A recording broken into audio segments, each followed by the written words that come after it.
Okay, what do we got here? For draw, there's first off, there's not really any villages here except for Scepter, which plays stuff in the buy phase, or Lich at quite a price. It kind of affects the answer for what the draw is. Guard Dog, for example, is terminal draw, which you can't easily use. You can't play any of the cards you drew. I guess it makes Crypt look a lot better. Uh, huh. Curious Kingdom here. There might be something fishy to do with Scepter and such. You can figure out what it is. Circle of Witches goes with Student. Okay. And Flourishing Trade is activated by Tea House. Using action plays as buys is not that useful when there aren't many actions to be had. So, is there a way to draw your deck and then like change Lich a bunch of times using Scepter? Maybe. How do you make that happen? The trouble with the Scepter deck is like if you had one copy of the various actions in play, then you could start using Scepter to play them again. But if I wanted to use Scepter to play a guard dog, draw a bunch of cards, then use Scepter to play a change. Question is, how did I get both the change and the guard dog in play in the first place? Not easy to answer. Maybe the answer is you just play with guard dog and you Scepter it a bunch of times, and then you use nearby. It would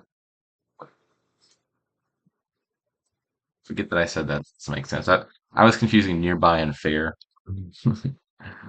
uh, so yeah, how do you get fives? Hmm. I don't want the answer to just be that this kingdom is big money. I feel like there's something here.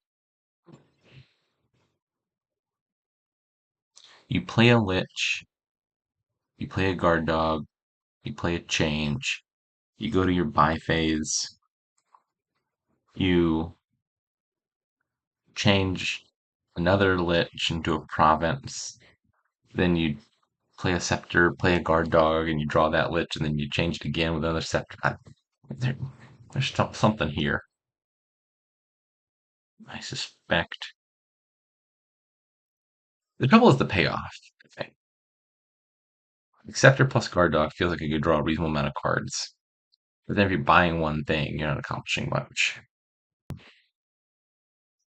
I change student, okay. Yeah, there's got to be something here. Play lich, play guard dog, play change. What if you get a tea house into your deck? You activate flourishing trade, then you scepter your tea house. The actions that you gain up the tea house, you can't use to play additional actions, but you can use them for additional buys. Maybe that's it. That's the answer. So you just get a deck that's thin and has a bunch of crypts. You got all the treasures. You find at least one tea house in your starting hand. You scepter that for buys, and that's the payout. And that's the best way to top deck that. Maybe you have to have two or three tea houses, and one or two will be junk cards. Yeah, I'm not sure. That's my plan, I think.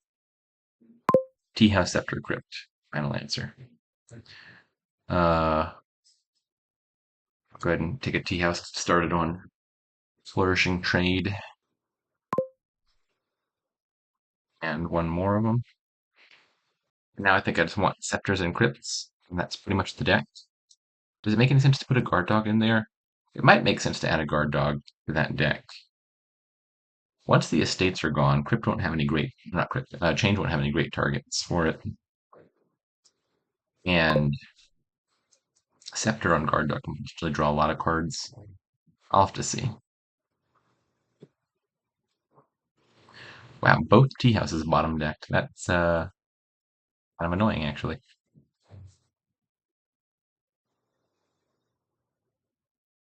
I gained a curse. Nerve. Maybe the change is going to be useful a little longer than I planned on it being if Breppert's going to start attacking me.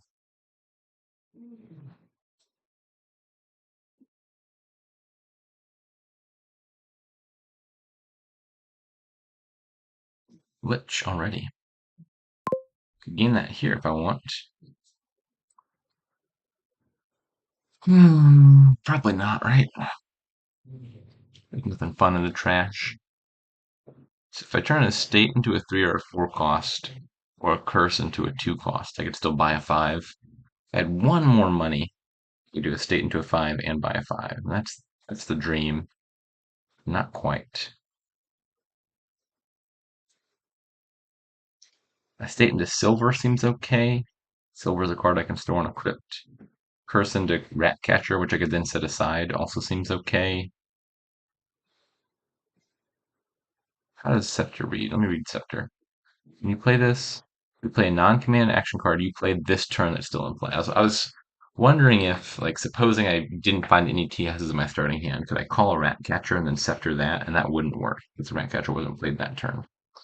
I think I'm just going to take the silver. And it's like Crypt. Oh no! My Crypt is bottom decked. I'm bottom decking annoying amount of cards here. This is only a real disaster if I find the other Crypt in my starting hand next shuffle. You never want to see two in the same hand. Otherwise, this is still okay-ish. But man, I would love to set aside 4 coppers. 2 coin, fly scepter. Am I playing the change? Probably. Just because it gets me a 5 cost. Downside, I set aside one less thing, but that's okay. Get copper into another scepter.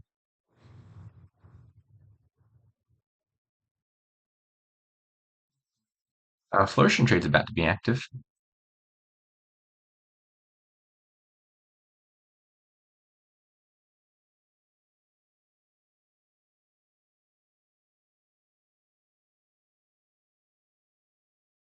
Yeah, I don't think he did that right, Rip. He paid off the debt first, which meant change tried and failed to trash a card. If you don't pay off the debt, you'll get the 3 coins. And then you can pay off the debt afterwards. Looks to me like he might just be aiming for get thin, play with a bunch of tea houses. Seems fine.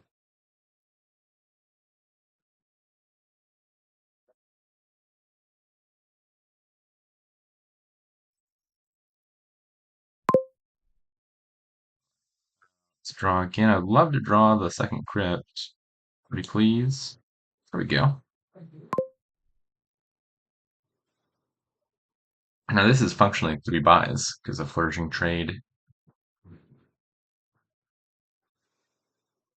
So I think Guard Dog could play a role here. Just a little tough because I also like playing change.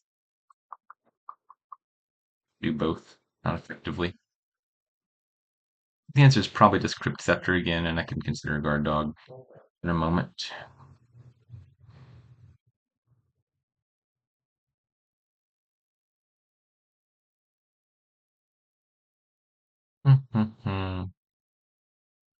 Do I want to pick up the Scepter immediately this turn? I've got a Tea House in hand, which is a decent target. Although I've got a Tea House and a change down there that I don't really want to draw dead immediately. So I could just pick up the silver and plan to pick up the Scepter next turn. I think that might be better. Obviously, it depends on what I draw off the top, and I can't be sure. If I were to find the crypt immediately, I'd rather have a larger hand.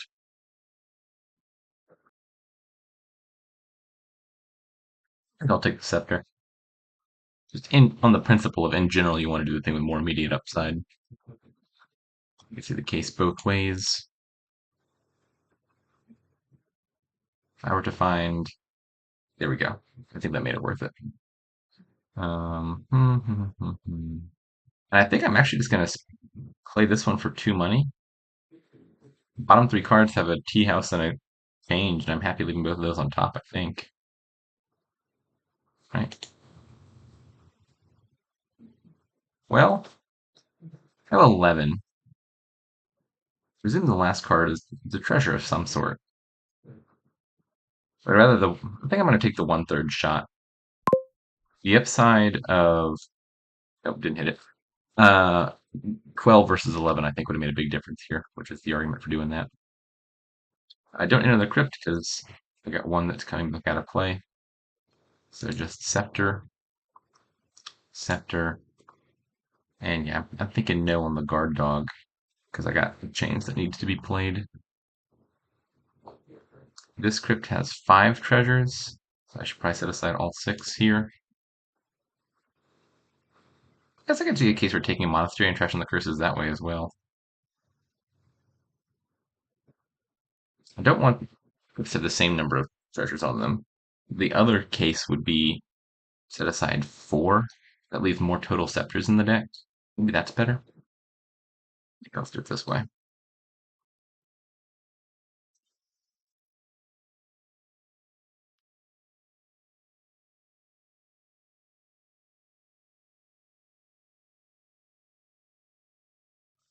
Get the last scepter.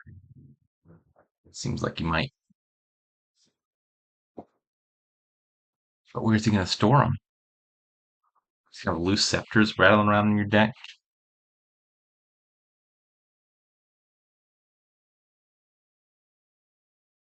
I only won the scepter split 6-4, which is a little annoying. I think my deck wants scepters more than his does. Um, but I'll live. Okay, didn't find either. He's just calling it. Okay, GG. Yeah, being behind on crypt 3-0, I think is usually a pretty resignable offense.